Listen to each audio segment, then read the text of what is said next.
Yeah, despite my best efforts, I got some Oratex glue on the outside of the fabric, and I'm sure it happens to everyone who does it.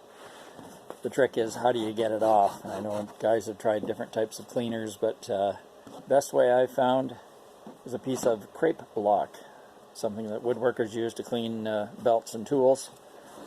Just simply rub on the spot.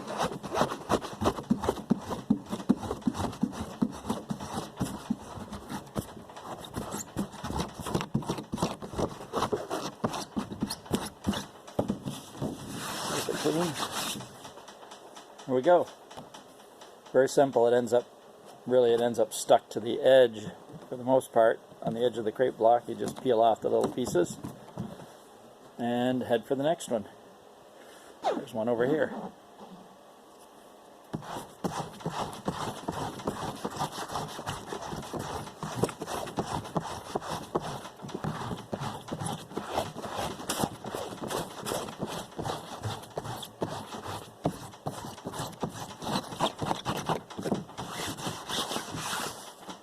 Bob's your uncle.